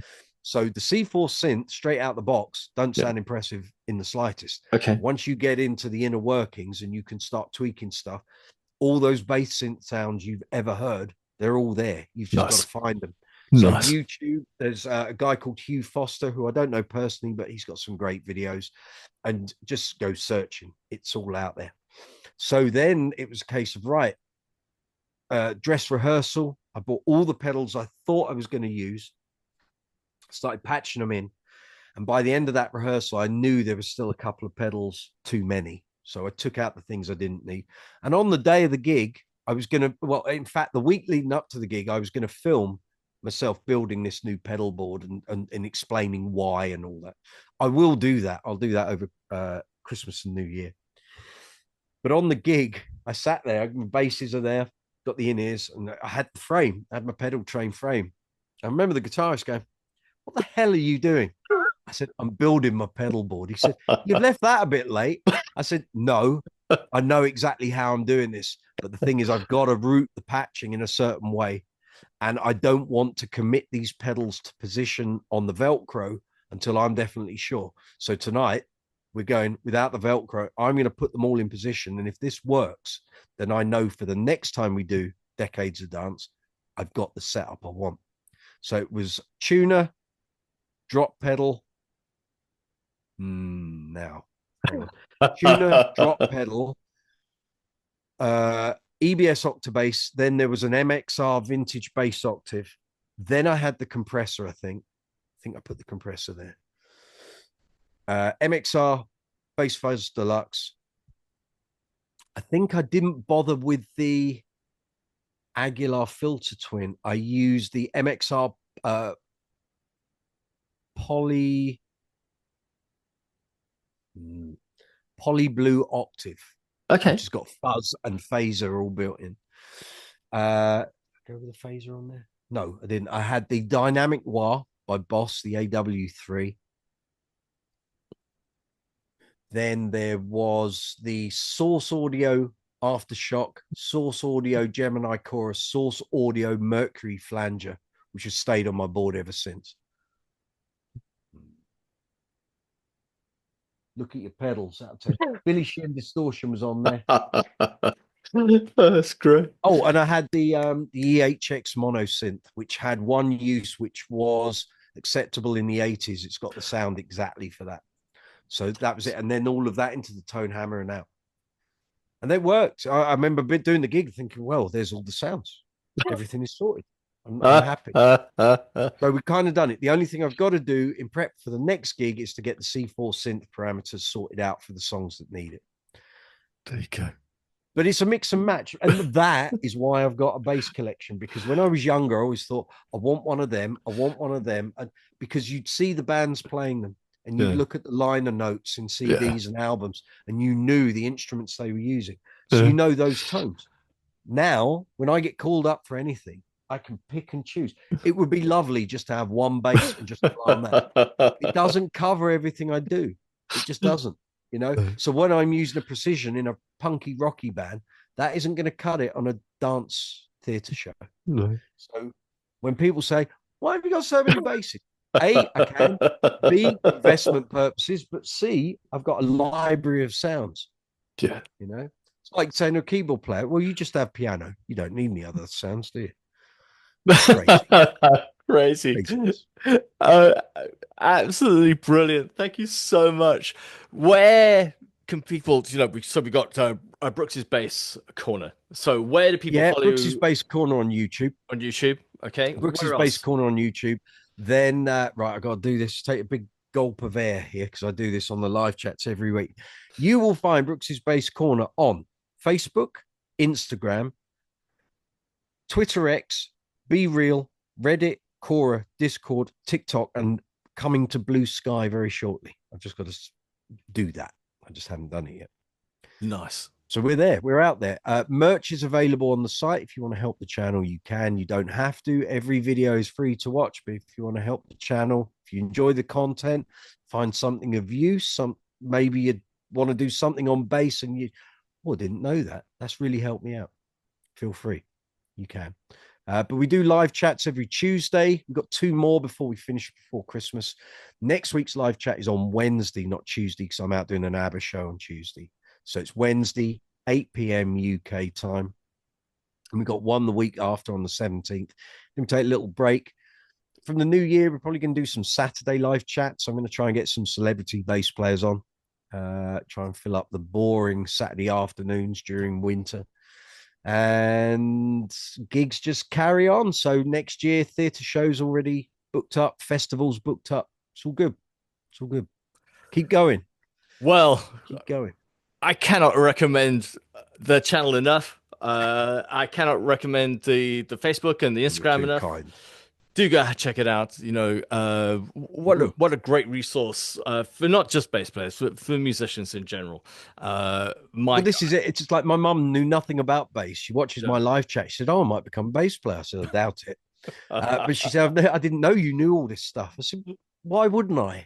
This is what I do. This is my job. It's my passion." So, you know. So, Pete, I mean, I've had so many Duran Duran fans watch the John Taylor interview. They don't want to know about bass. They want to hear him talk. Quite right, too. Yeah. And that's the angle I always took with the interviews. It's not about what I'm thinking. I'm trying to come up with good questions. People want to know these things. So, Absolutely. Mike, I want to thank you so much for coming on the channel. I'm so Pleasure. grateful for your time and your expertise and just being a thoroughly nice chap and sharing all these wonderful, wonderful stories. Checks in the post. With us. It's been absolutely brilliant. My pleasure. Great to meet you, man. No worries. Take care. Have a great Christmas, everyone. Although that won't be timely on YouTube, you see. That'll only work now, like just before Christmas. Have a great Christmas, everyone out in YouTube land. Enjoy yourselves. Christmas. Yeah.